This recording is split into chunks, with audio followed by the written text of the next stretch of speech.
Call to order the July 6th meeting of the Technical Advisory Committee. First item is approval of the agenda, and if nobody has the objections, we'll go ahead and move forward with that. Any objections? Agenda is approved. All right, moving on to second item. We have our June 1st, 2022 Technical Advisory Committee meeting minutes, and I would entertain a motion to approve. Ashfeld move. All right, we got a motion by Ken to approve the June 1st, 2022 planning or Technical Advisory Committee meeting minutes. Is there a second? Second. All right, it sounded like it was probably Isaacson, so all right, committee members, we have a motion and a second in front of us to approve the June 1st, 2022 Technical Advisory Committee meeting minutes. All those in favor say aye by roll call. Joe? Going in order of what you see in the minutes, Solberg? Aye. Pearson? Aye. Robson? Aye. Labrie? Aye. Isaacson? Aye. Ellos? Aye. Freeze? Thought I saw you. I said Oh, aye. this is here. Yep. Oh, thank you.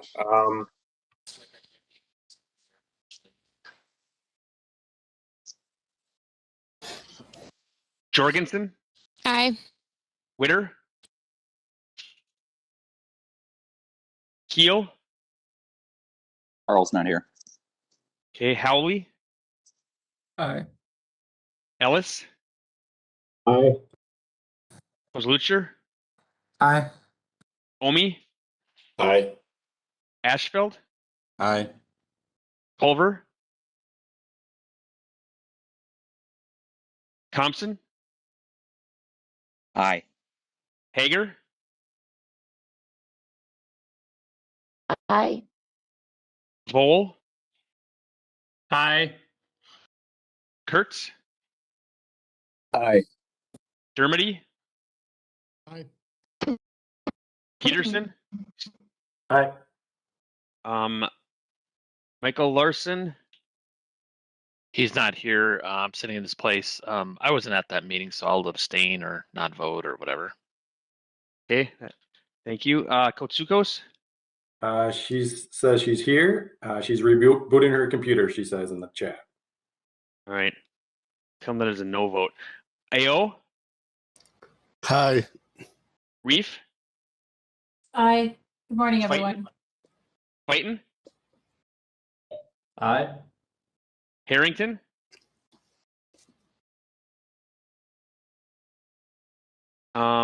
Pittaparthy,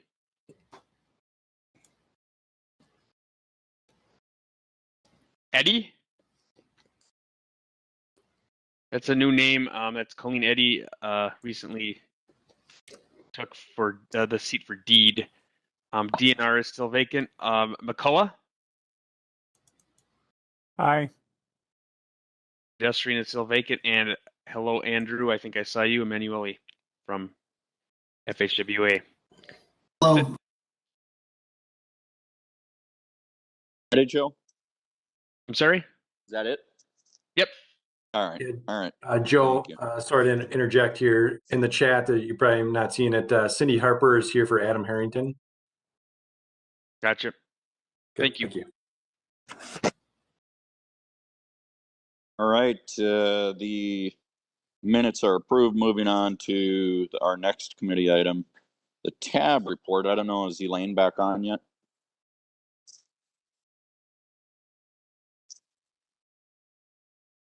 Apparently not. Okay. Steve, you got any report on tab? We don't need to have the full rundown. I think I was not at the tab meeting, so I probably we'll have to wait till Elaine comes back on to give that report. All right. All right. Well, then we'll move on to quickly just to keep items move on to committee reports. And this morning, the executive committee did not meet. I believe we'll meet again next month in August. With that, I know we can go to Emily for any news from the planning committee. Thanks, Mr. Chair. We had our TPP working group meet last month. We'll be meeting again this next coming week.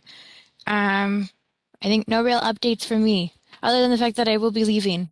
Someone will be chairing the TPP technical working group. I'm assuming after next week. And Lissa Leitner will be representing Washington County on tech after this month. Thank you, Emily, and hopefully that's a congratulations. So. Yes, very much. Thank you. All right, Michael, you got anything for funding and programming? Thank you, Mr. Chair. No updates. We didn't have our meeting this past meet, so no updates. Thank you. All right, perfect. Thank you. All right, we'll go back, try this one more time. Is Elaine on for the tab report?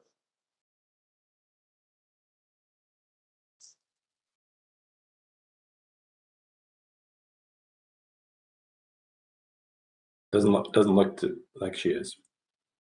Okay, all right. All right, with that, we'll move on to information items. Make this, hopefully we can move through this relatively quick, but Josh Pearson is up with Minnesota State Highway Investment Plan, or MnSHIP. Josh? Hi, thanks, John. Welcome. Floor is all yours. All right, let me just share my presentation here. Second.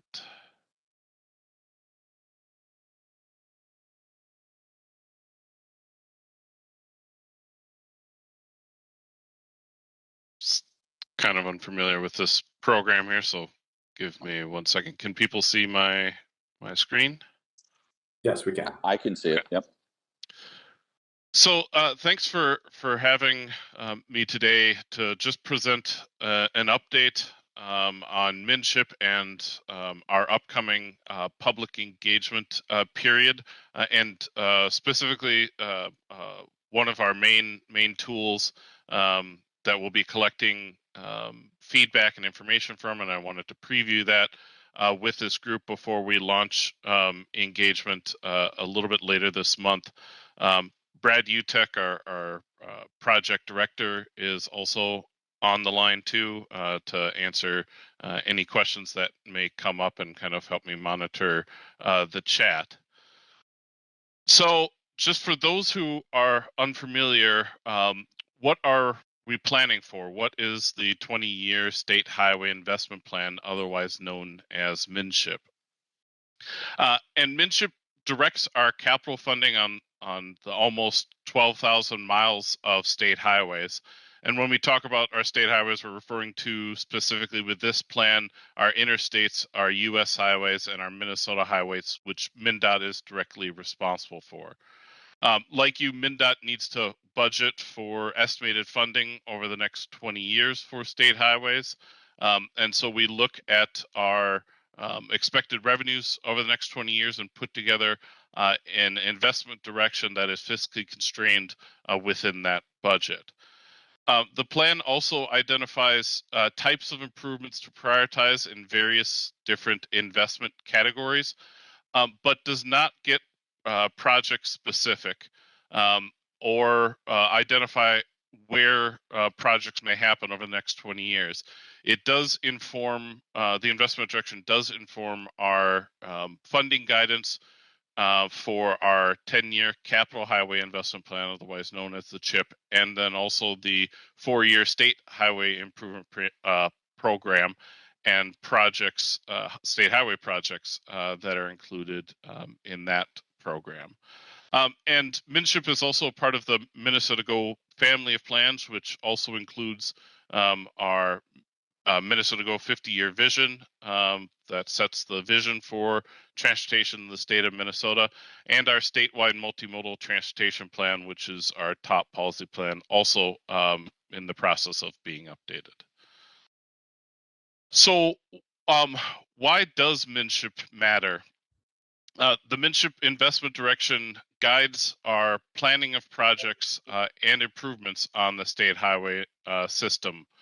While it does not identify specific projects, it directly influences the project planning guidance through the investment direction that we set as a part of this plan to the 10-year capital highway investment plan and the 4-year state transportation improvement program, which ultimately are the plans and programs that select projects and works to develop those project scopes and design them for funding and construction.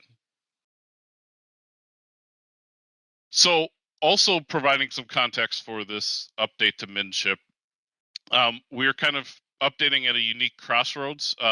The state highway system recently turned 100 years old, and that history is very complex. While our state highways did provide a lot of improved mobility and access between cities and towns throughout the state over the 100 years of construction and maintenance, the construction of the state highways did oftentimes divide and disconnect neighborhoods and destroy homes and businesses, disproportionately affecting Black, Indigenous, and people of color and their communities.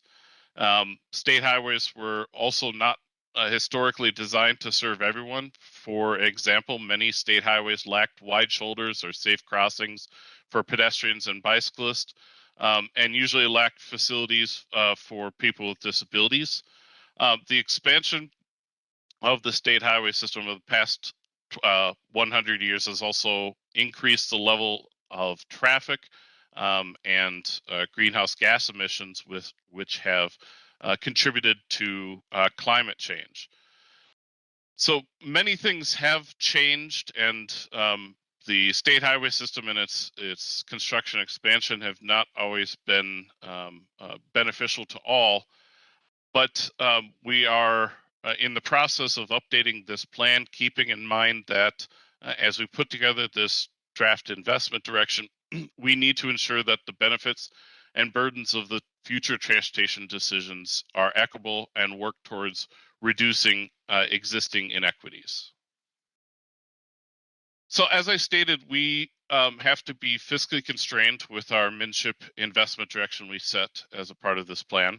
And so we look at our expected revenue sources for our state road construction budget, which is the budget that fits into the MnSHIP investment direction. And so we look at our trends when it comes to our state funding, including the state gas tax, registration taxes and fees, motor vehicle sales tax, and general fund transfers. We also are looking at federal trends in terms of funding and have incorporated the new IIJA, the new federal transportation bill projections and how that affects our revenues. And we also include existing trunk highway bonds that have been authorized, but we do not try to assume what bonding may come in the future our way. That's very difficult to project, and it can be inconsistent in the timing and the amount that we would receive. So when we look at our trends and our different revenue sources, we expect around 30 to 33 billion available for the MnSHIP investment direction for the fiscal years that this plan covers, which is from 2023 to 2042. Why the range this time? For people who are familiar with the last plan update in 2017, we had kind of a fixed amount. And the reason for that is, for the first time with this MnSHIP update, we looked at various revenue scenarios to kind of help us hone in on our expected revenue. So we put together different scenarios, including a few scenarios that showed what we might expect at a high level if we were to see some increased budget packages, or say a larger state revenue package that really boost our revenues, and how much might we expect. But when we looked at kind of our baseline projection and then several different scenarios that could impact that baseline projection. We see a range that formed here of between around 30 and 33 billion. So that's the amount we are kind of looking at to be expected and put an investment direction together within that range. We will use a specific point in that 30 to 33 billion to put our investment direction together, but we are acknowledging that our revenue projections are kind of a snapshot in time, so we need to expect for maybe a little bit less or maybe a little bit more. And so I also mentioned that we had incorporated IIJA into our MnSHIP revenues. We've also incorporated into our investment categories in a few different ways. For example, the federal bridge program that was created in IIJA has been incorporated into our bridge condition investment category. We assume the program does not continue post IIJA years, which ends in fiscal year 2026. There's several different reasons, including the fact that it's funded from general fund and not the Federal Highway Trust Fund, which was an indication that it might be a one-time program. This also kind of aligns with the assumptions from finance and our economist on our revenue assumptions and how that bridge program is incorporated. We also have a new investment category that we had created actually before IIJA was passed. So the Protect program kind of fit nicely in there and actually went in and kind of replaced an existing proposed program that we were looking at maybe funding with SRC dollars that would invest in proactive climate resilient infrastructure. So we, kind of predicted a little bit of the Protect program, and so that kind of filled in nicely into this new investment category and that strategy we were already considering. We have incorporated the increase in the federal HSIP funding and have incorporated that increase. We also are reflecting a decision that the STIP made this year along with our Office of Traffic Engineering to adjust the split between the local share and MnDOT share, dropping MnDOT share from 40% down to 30%, giving more in the future to the locals as we kind of see increased safety becoming a growing concern and a mounting concern, and much of that is on the local system. We also have incorporated a strategy in our new local partnerships investment category that replaces our old regional and community improvements priorities category, which was otherwise known as RCIP. And that is to set aside some state match for non-SRC funded, non-state led projects on the highway system, which would also accommodate the need for increased state match from IIJA discretionary grants. So we have kind of incorporated that and are planning for needing the flexibility in the investment direction to match those outside funds and make Minnesota really successful in getting awarded those discretionary grants from IIJA. Couple of last points. There was no sizable change to the National Highway Freight Program, so we did look at that. And there are two additional programs that we did not incorporate into MnSHIP for several reasons. One is the carbon reduction program. The other is the electric vehicle infrastructure program. Those will be decided through a different process, and the programming update work group and climate resilience work group are working on that distribution and how those programs would be implemented.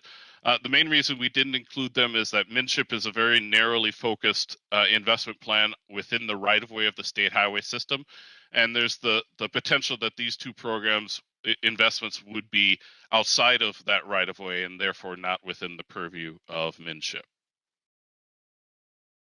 So all of this kind of background information, looking at our available revenue and putting together different investment categories, is really to frame our discussion of priorities and trade-offs with our with our upcoming public engagement period this summer. As I said, we estimated 30 to 33 billion available for the state highway system over the next 20 years.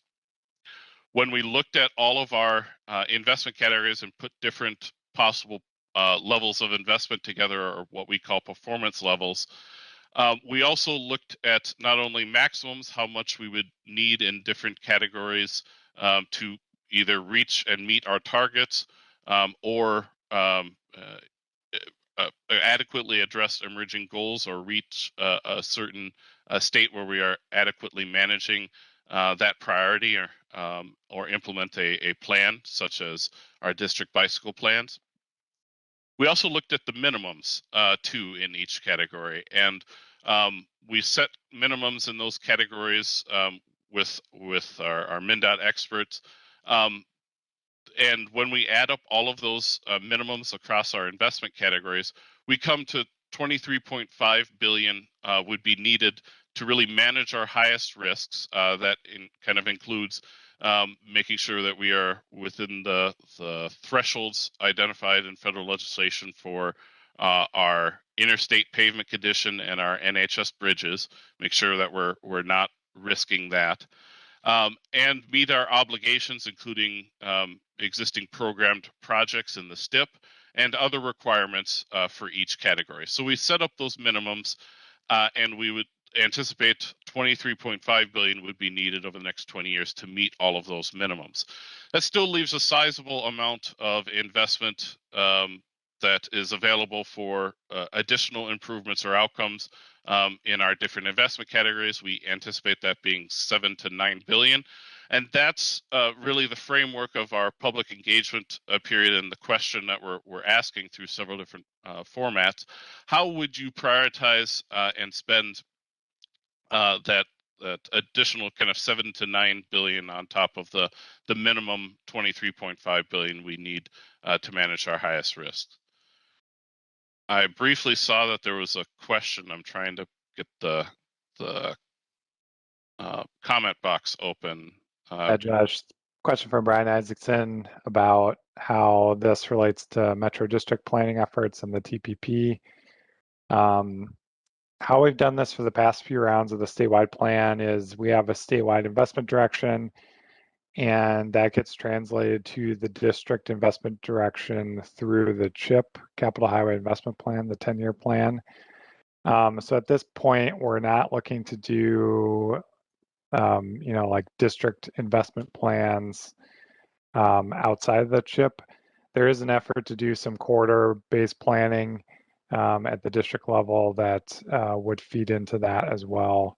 But at this point, we're going to develop the investment direction and then determine how that would translate to the metro area. There are a few categories like highway mobility and others that aren't distributed equally across the state. So that would be done as part of the investment direction setting process. Thanks, Brad. So this whole framing of our priorities and trade-off has led into one of our big asks and what we wanted to really highlight for the group today.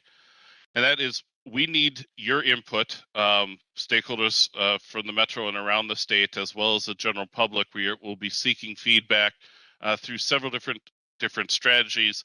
We'll be going out to community events with a short survey to really target the general public.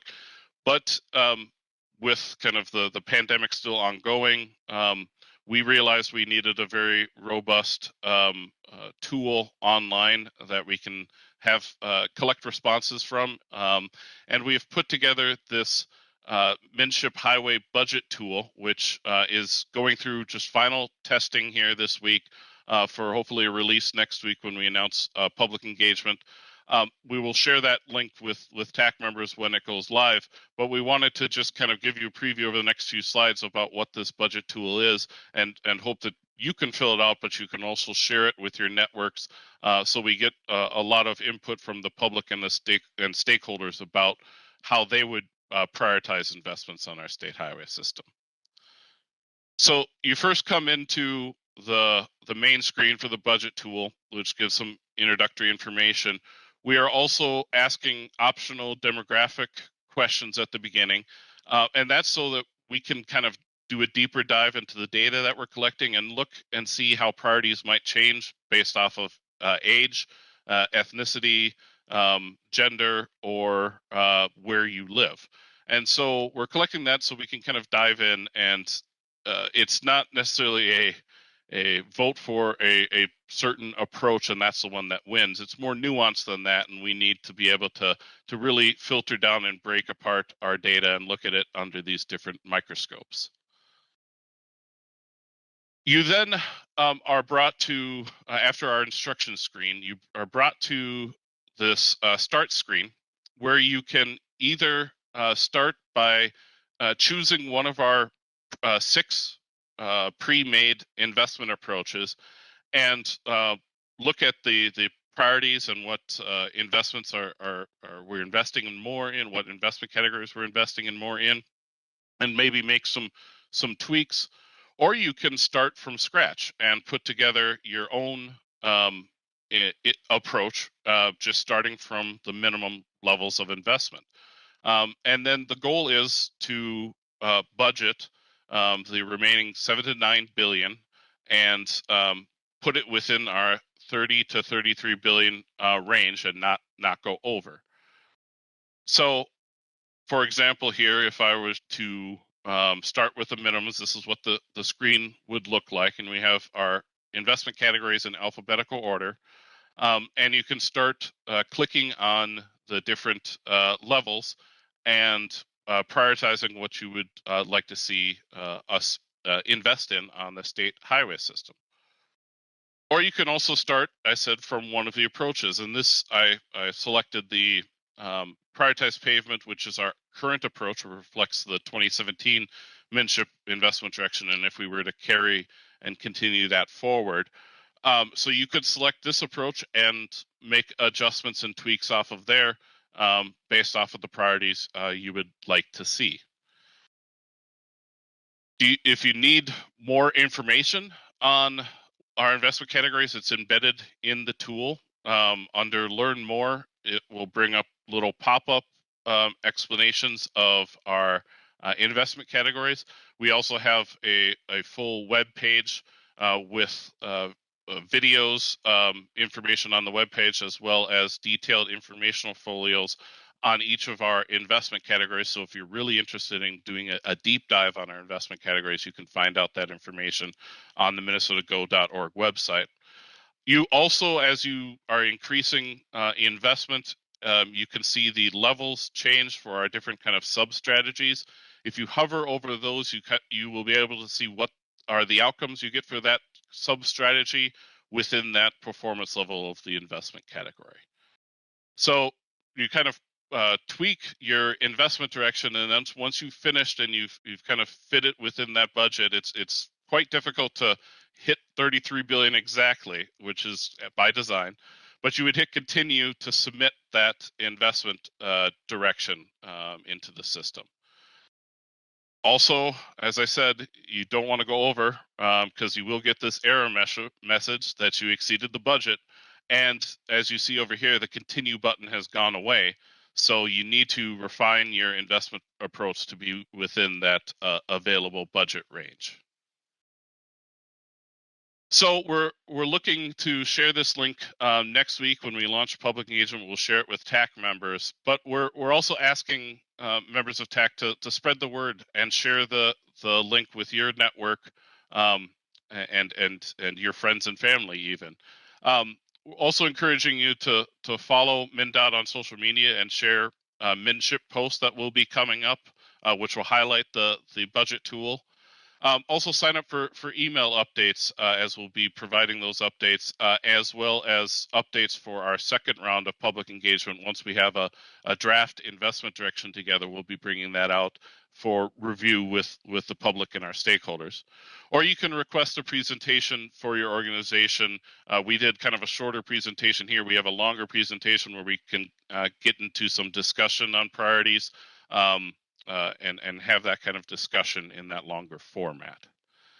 So our timeline we'll begin soon with our public engagement and run through the end of September. In fall, we'll be looking to compile that draft investment direction. In winter, we'll be bringing out that draft investment direction for a second round of public engagement. And also with this MnSHIP, we'll be identifying for the first time 2 additional investment directions of increasing revenue at a 2 billion and a 6 billion level, and reflect what priorities we'd invest in if we were to see more money after MnSHIP has been adopted, so it can influence that distribution and how we would invest in different investment categories under that scenario. And then the goal is to have a compiled draft plan and seek public comment during the spring and summer of next year with a late summer adoption of the plan. So I know there was a lot of information to provide, but are there any questions, or did I miss any questions in the chat box?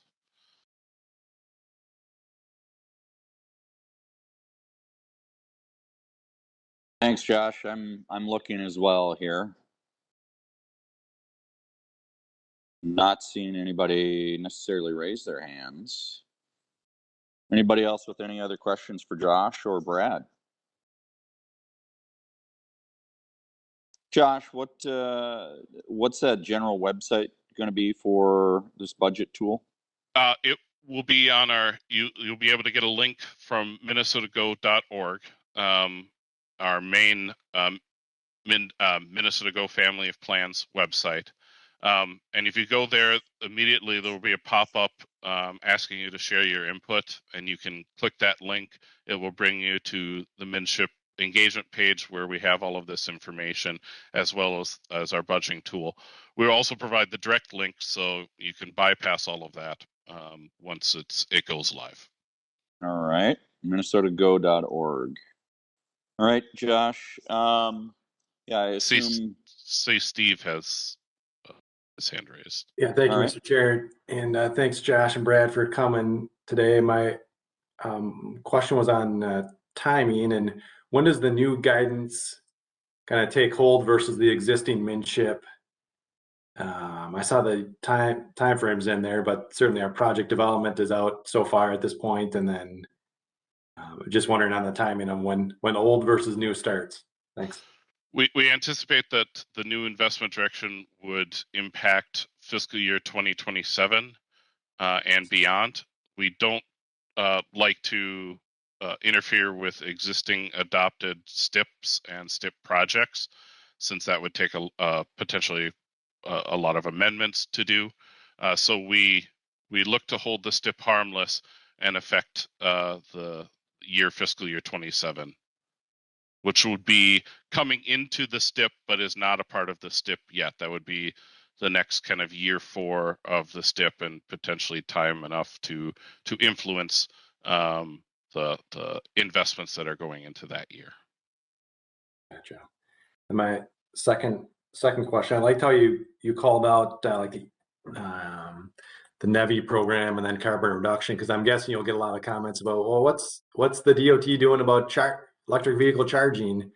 And I think having some of that information kind of almost in every presentation that, maybe it's limited, but there's a pot of money that's limited that's going directly for this purpose is going to be important for you as you do the rollout here.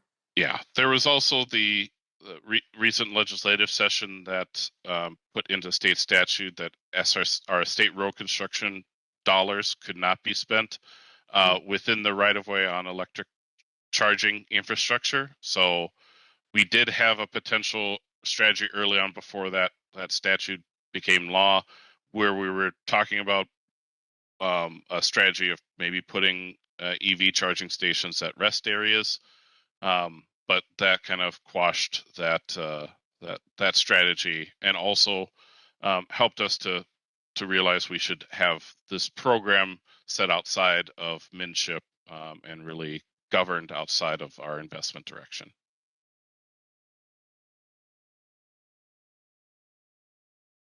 All right, any further questions?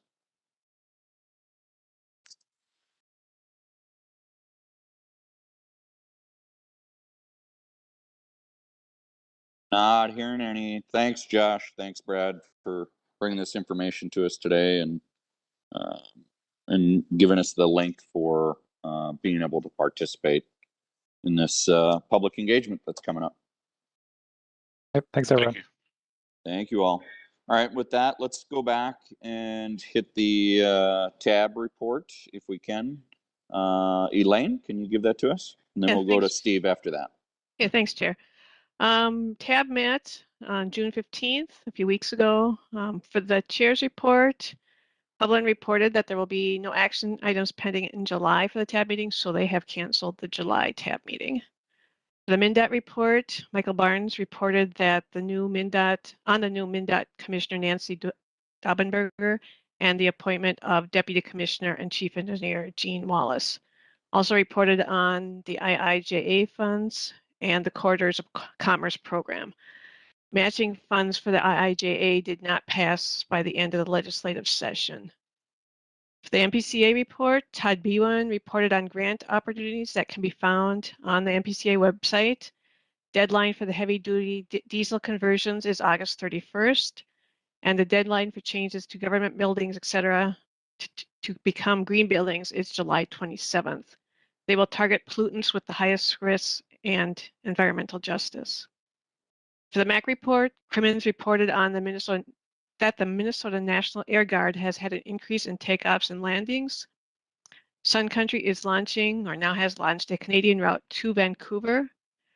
COVID testing is no longer required to enter the country, and therefore international travel is expected to increase by 12% by removing this restriction.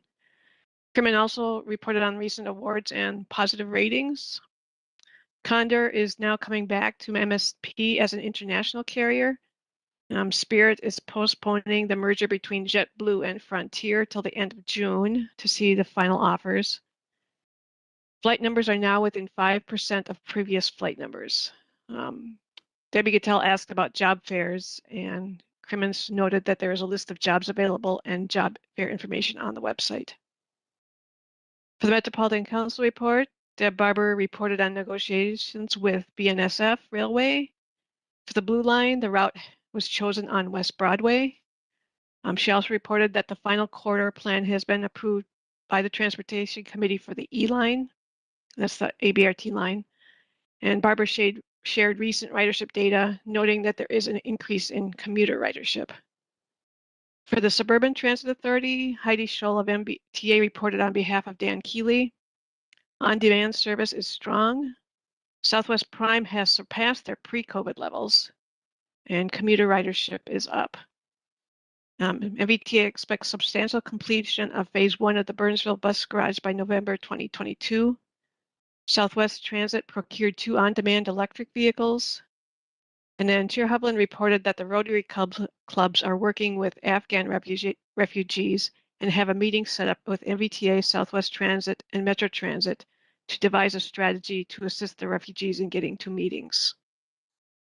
For business items, TAB approved the streamlined tip amendment for the MnDOT I-35W 494 interchange bridge, and also approved the program year extension for the Hennepin County University Avenue 4th Street Bikeway.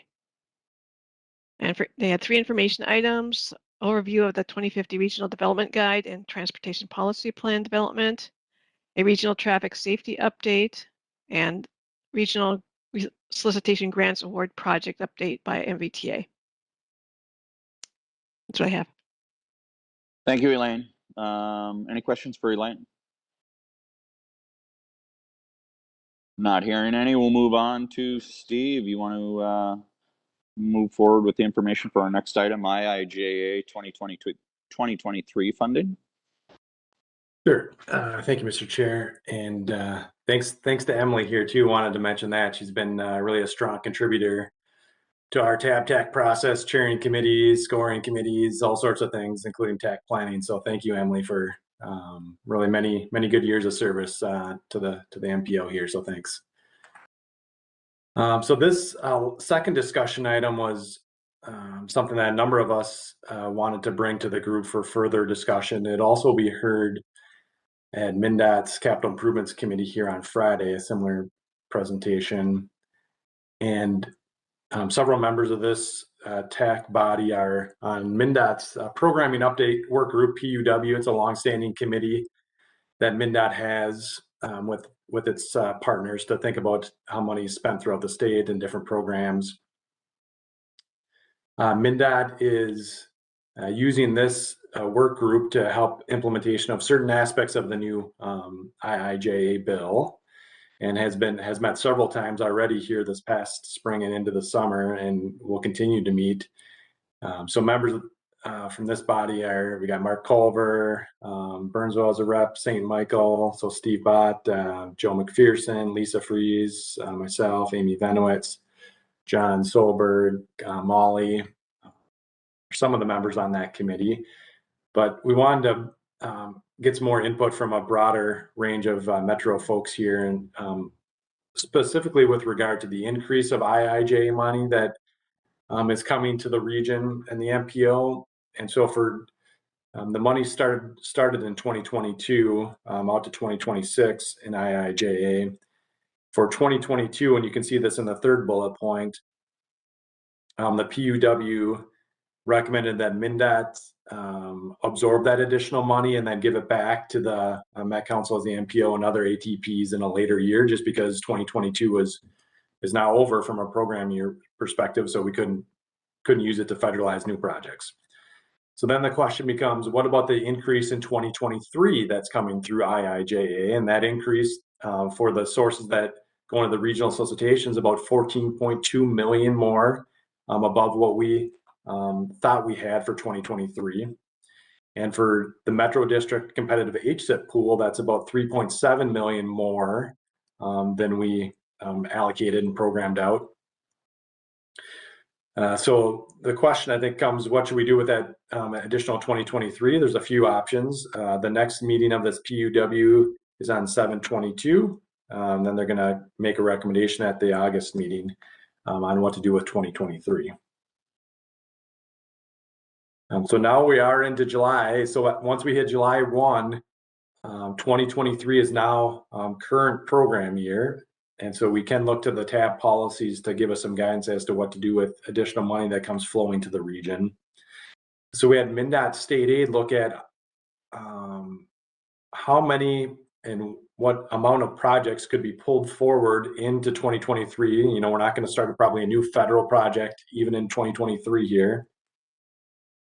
And they told us that we do have $26 million of past funded regional solicitation projects that could be pulled forward. Many of those were program year extensions. So those are our local partners that are going to have delayed reimbursement by 2, 3, or 4 years sometimes of projects that they've done, so that we could pull those projects forward and have them, the local partners, paid off earlier, and then essentially cascade and then use that money in a later year. So we do have that available, and that would be most consistent with our current program year policy. The same is true for HSIP. We could pull forward projects. We have $3.8 million that we could pull forward, and $3.7 million of extra funds available. So that seems like probably a good option. I wanted to run that by the rest of the group. Then once we start looking out to the out years, 24 and 25 especially, that aren't the regional solicitation years, the guidance says for future years, the TAB coordinator will work with MnDOT, Metro State Aid, and Metro Transit and council staff, project sponsors, to come forward with a set of options to the committees. The first priority for use of future year funds is to include it in a solicitation if possible. So part of that process could be, again, pulling forward projects that have especially a program year extension, to pay those off earlier, and hoping to push the money out to something that's more usable for new projects. We also had 2 partially funded projects in the last solicitation, so that would be another option for this new earlier money that we could think about. Elaine, anything else on the policy guidance? I know you're closest to the policy and the development of that. Before I move on to the next slide. No, I think that's all of it. Okay. I think part of it's the option of moving projects forward in the future year, so the money goes into a later future year. Is probably a good. It gives project sponsors more time to develop projects. it just depends on what year we award the funding in the next solicitation. So we could have a variety of years or all future years. Yeah, good. Thank you. Future years. Gotcha. Then I think the last slide we have here today, and then I'll open up to our other partners here in PUW. So the next solicitation again is 26 and 27. We did ask people when they applied for the regional solicitation and HSIP if they could use earlier year money. And turns out a lot of people said they could use earlier year money. We had total requests, again, 155 applications, $589 million of requests. Of those, almost 200 million said they could take 2024 money or later. We think from a approximation that this solicitation cycle 2022 will have about 230 to 240 million dollars. We'll wait for kind of official guidance here from MnDOT on that specific number, but then you add in over programming, you could see us getting closer to that 250 mark. This does not include the carbon reduction program, and the MPO does get a direct allocation of that carbon reduction money. And if you add that up over the course of the years, that could be another up to about $40 million. That has specific requirements for, and I know PUW or other groups will be with MnDOT will be kind of looking at that going into the fall on what the best use of that money is. But there is a direct allocation to the MPO, and one option would be to use that for specific projects in the solicitation that meet the federal eligibility there, mostly bike, ped, and transit projects. Then the total funding for the solicitation, again, with the increase in IIJA, is going to be about $50 million. Usually we're teetering between $20 and $25 million. So if you add up the increase over those first few years and then plus the new money, we are going to have probably about double what we usually have for HSIP. So that's great, obviously, with some of the safety issues we're encountering. So with that, I think I will turn it back to you, Mr. Chair, and see if any other PUW members too want to add anything to the discussion here before we open it up to the larger group. Thanks. Yeah, Steve, it looks like Brian has a comment or a question in the chat. Okay, someone might have to read it for me here. See if I can get to it again. I'll express it. I guess I'm just asking. So, assuming that if there are more projects that could use funds than there are funds available, how do we decide as an MPO the priorities? Is there any priority scheme, or is that something we need to develop? Thank you, Mr. Chair and Brian. So I think you're talking about we've got $26 million that we can pull forward. Is that from this slide? Yeah. So there is a step-by-step process that state aid uses, and it's based on our reallocation policy. And so they look at first advanced construction projects that need to be paid off, and then they go down the list, and then eventually it's the program year extensions are kind of like the last people that start getting paid off earlier. But they would, Colleen and Dan Erickson will essentially follow the guidance and the step-by-step process in our allocation policy to decide who would get this money first. Yeah, and that's for 23. I'm assuming this is going to continue to be an issue. Is that right? I'm sorry, I missed that last part. I'm assuming this is going to be an issue in 24 as well. Yeah, we'll probably have excess of 20 million in 2024 dollars that the region will need to spend, and we do have quite a few applicants that said they could take 2024 money, and I think we'll have to double check with each of them to say, are you sure? Can you are you sure you can take 2024 money? And if they say yes, there should be, there was many applicants, I think I had that on the next slide, that said they could take earlier year money. I think we would have to say, where do they score in the scoring here, and can they really take that 2024 money or not? So I guess let me put a fine point on the question. I'm asking type of project. Like, does the MPO have a lens where they say, in the event of this slide, if there's a lot more projects than there are funds, when we start talking about specific types of projects or categories that we would advance? rather than looking at just risk of delivery. Yeah, type of projects. If we, Mr. Chair and members, so this is open for discussion, obviously, but I think we would ask, after we cascade all this money out to as late a year as we can, I think we would use the modal ranges that TAB has set forth in the application and put all of that in a big pot, and then TAB could see where all the money, including the new money, is going and make decisions. And so I think your question is, if we have 2024 money, but either the projects are low scoring or they're all favor one mode, how do we think about that? Yeah. Maybe that's something as a group TAC could look at is, do we want to, I mean, we typically don't have this issue. Usually we're trying to get enough people to take that earlier money, but maybe we'll look at the risk assessment scores. I mean, do we want to make sure we get low risk projects in those earlier years so they're not coming in for a program year extension, and then we've got that hole in the budget for that year where we're trying to get somebody else or maybe another advanced construction project comes in. But I mean, that might be something we could look at.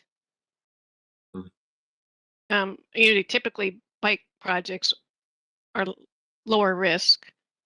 In the last solicitation for the programming, when we had earlier funds, only the transit projects were able to take earlier money.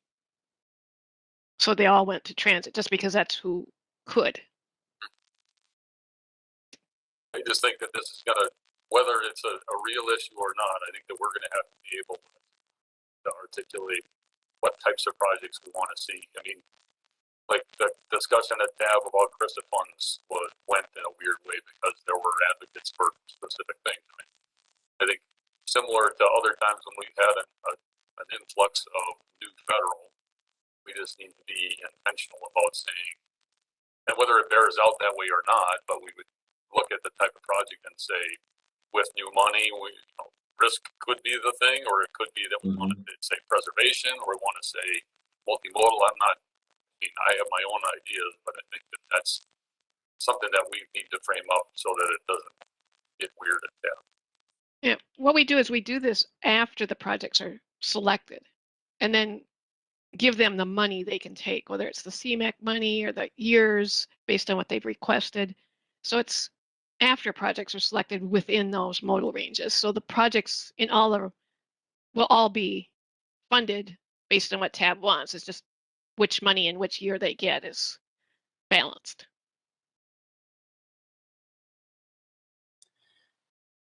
Yeah, Elaine, I think you make a good point. In the past, especially with earlier year money, one strategy we've used is to put some of that money on transit projects because of the flexibility of some of the FTA funds.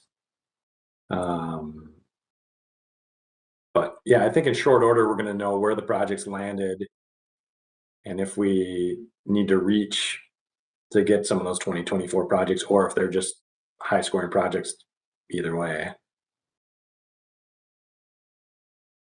Yeah, typically the highest score project gets the year they ask for first, whether it's 24, 25, 26, 27.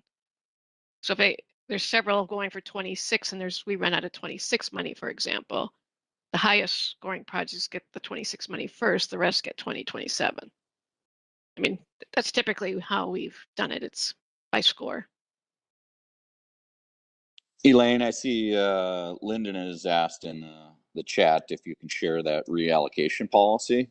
Sure. If you could do that, that'd be helpful. And I think, maybe to focus a little bit here, I know folks are interested in 24, 25. The question that brought this as a TAC item is really 23. And so Joe McPherson was at the PUW, and I think maybe myself and Amy were the only three. And when asked, it was really a question of, well, what are the policies that will drive that funding and what's available to be able to use it? Because outstate counties were very interested, outstate districts were very interested in utilizing those funds in 23 rather than the scenario where MnDOT would hold the money and pay back the ATPs, the MPOs later on.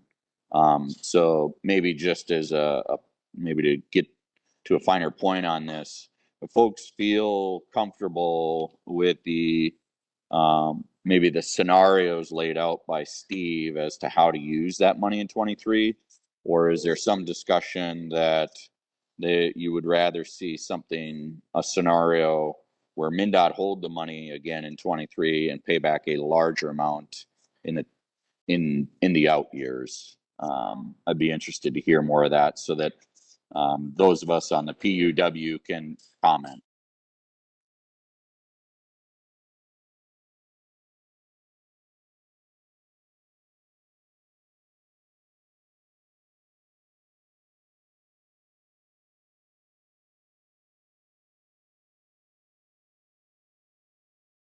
Joe, do you have any thoughts? Yeah, thanks, Mr. Chair. No, I think you and Steve have laid it out really nicely. I think it's key to note, like you mentioned, outstate. So all of our greater Minnesota partners, they're going to look at wanting to use the 2023 money because as we know, day by day, especially where gas prices are right now, our buying power with each dollar, it's less and less. So I think it's key to realize that. I also think it's important to point out, Steve, if you go back one more slide, pointing to the fact that we've got $26 million of projects that could potentially move forward, or we're paying off advanced construction, that type of thing. And we're talking about 14.2 million. I think it's key that we get the 2023 money in now and use it. And the other thing with that too, as we were talking about at the PUW meeting, is it would be difficult to administer a program where if all the outstate ATPs and MPOs want to use the money from 2023 and then we want to hold back, they can do that, but it gets more and more complicated as the years go on. So I think with some simplicity for the program and just the deliverability of this, I think it's key that we all kind of are on the same tune throughout the state for what that's worth.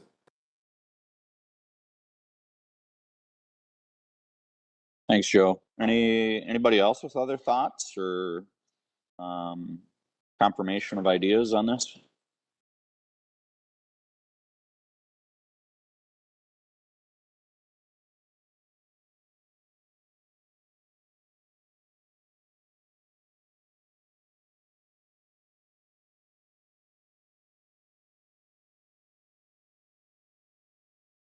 Mr. Chair. Go ahead. I just wonder if, I'm kind of leaning towards the region should just use these funds in 23 with the local projects and move those forward, pay the locals back sooner. And I'm just wondering if that helps the locals out in terms of having local match available then for the future funds that are coming. So I know that's one of our greatest challenges is just having the local match available and having to carry, if you've AC'd or gotten a program year extension, carry that funding for a later payback is another challenge for the locals.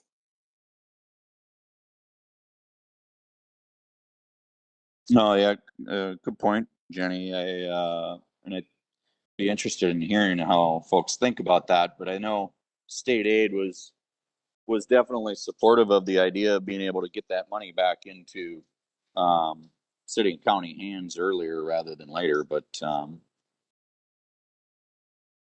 let others speak to that as I'm not there.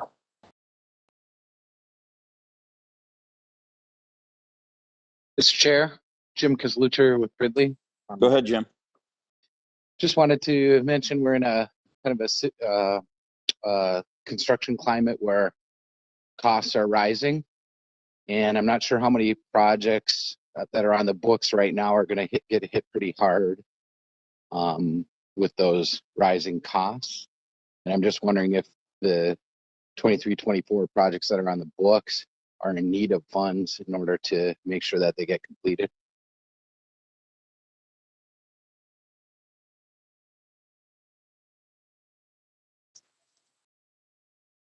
Yeah. Steve, do you recall, I know state aid was working on lists of what the costs were. Mm-hmm. I'm assuming, like everybody else, they're seeing the increase in costs, but are you asking, Jim, just if there's the ability to maximize federal funds on those projects, or just in general where they're sitting with funding for the project? Well, I'm not sure what the long-term outlook is, but in the short term, we've seen double-digit increase in construction costs, this year, and it may be a little bit inordinate.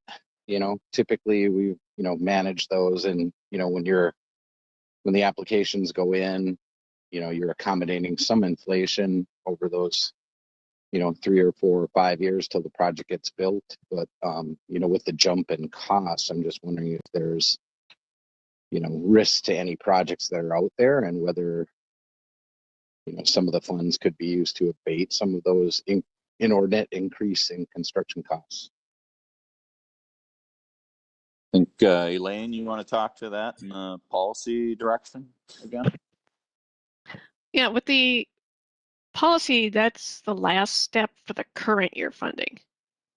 So that's not one of the options for future year, because, and then typically the idea is to fund more projects. So I'm not sure how this would come up even for discussion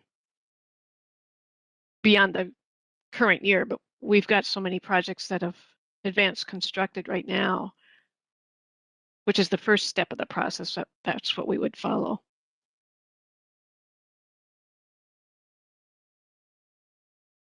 Yeah, this is Lyndon. I would agree with that. I really think it's important that we follow the policy. Like I think Jenny said, that if you do have a project that was advanced and you get your money back sooner, obviously, depending on your agency, you can use that extra funding to help projects that are over budget.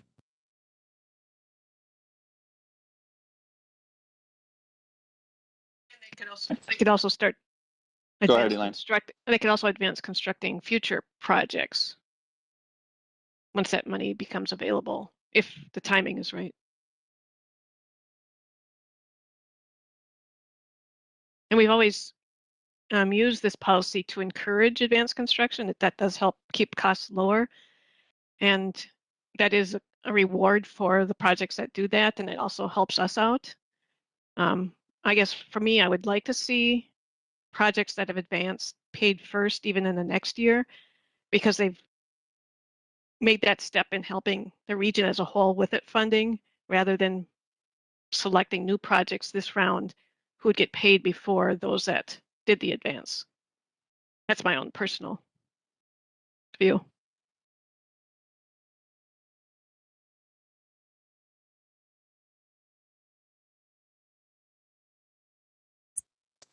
Anybody else with comments or thoughts? So we'll get through the 23. It sounds like there's general agreement for those of us that will go to PUW that would like to see the funding distributed in 23.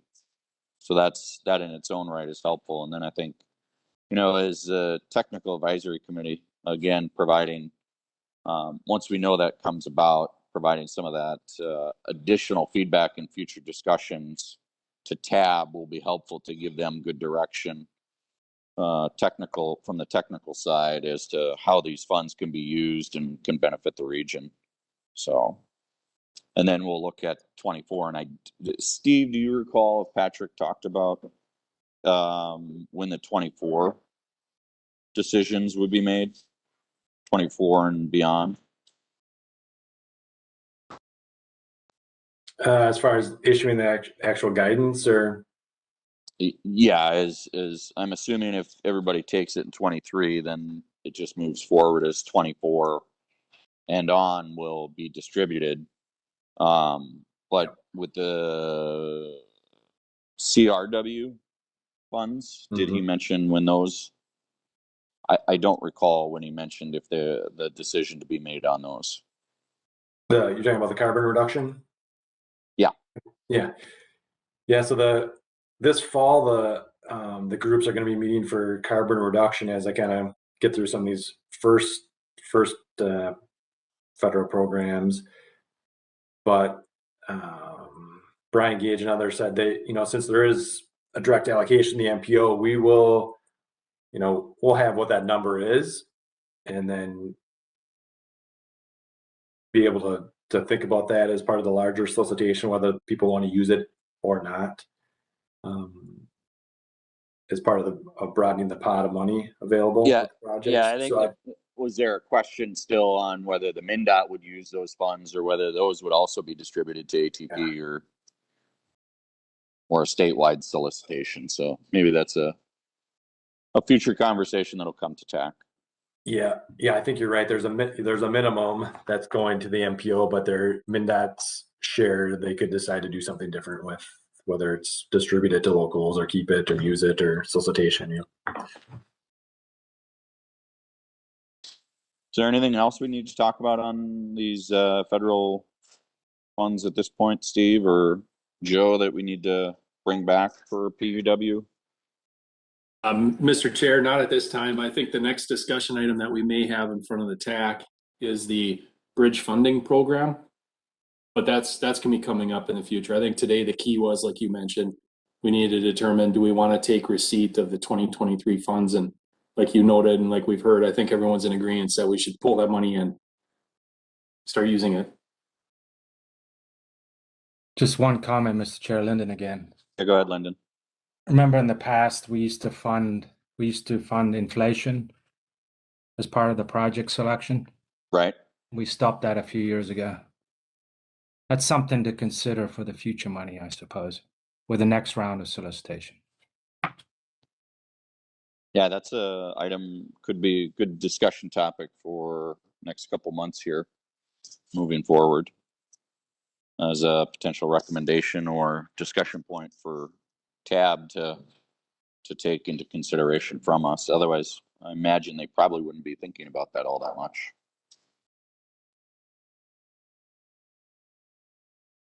We typically bring that up as one of the items when they're awarding the projects, as whether to fund straight or inflation.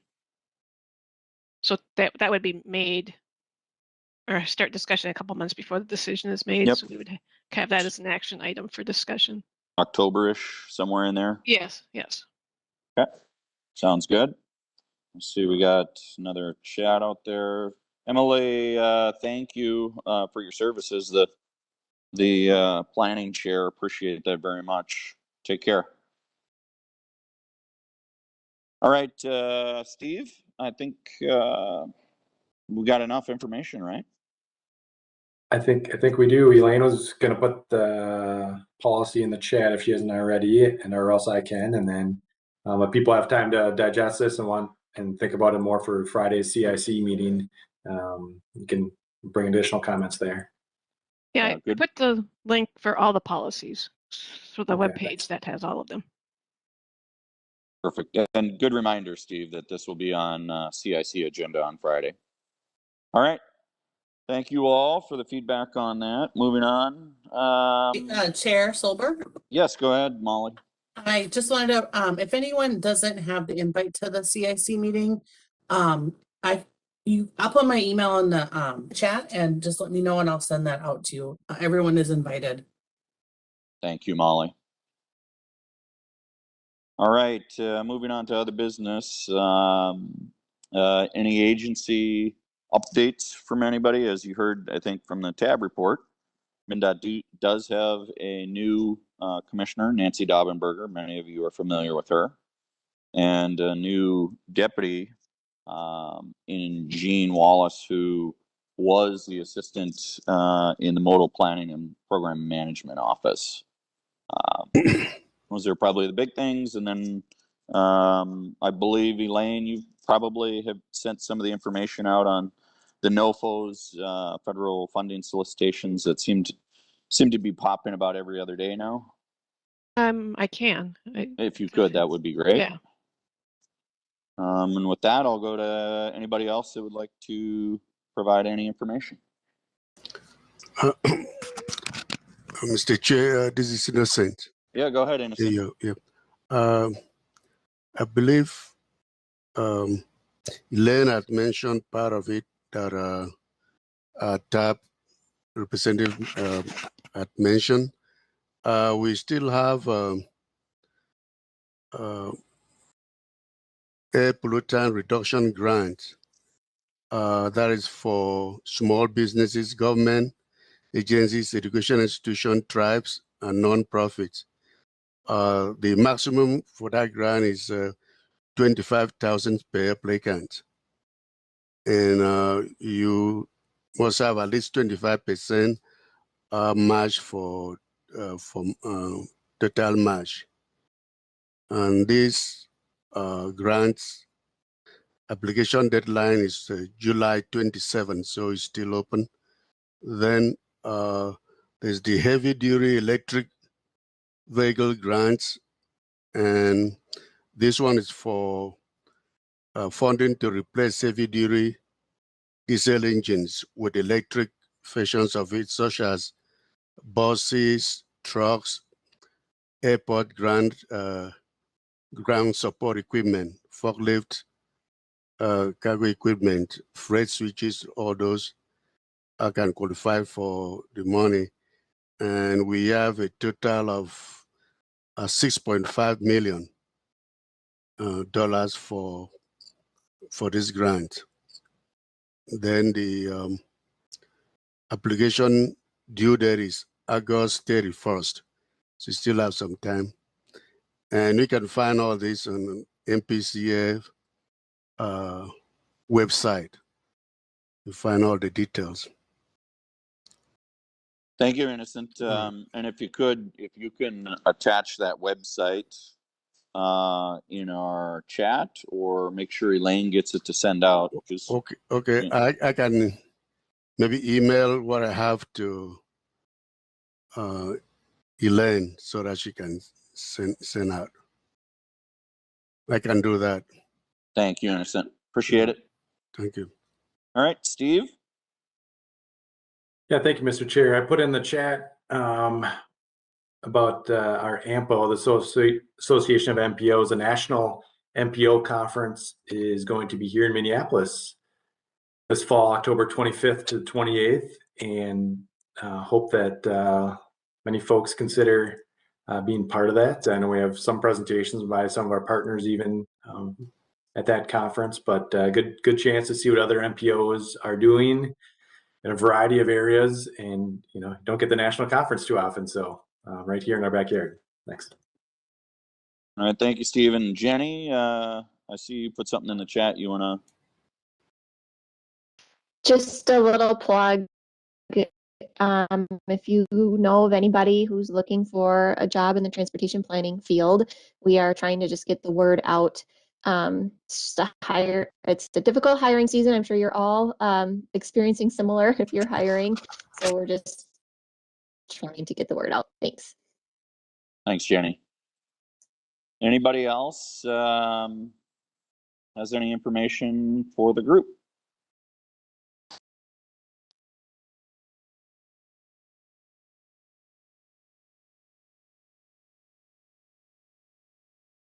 Not seeing any, not hearing any. I think at this point that concludes our meeting for today, and look forward to seeing you all in August. Take care, everybody. Thank you. Thank you. Thanks. Thank you. Thanks.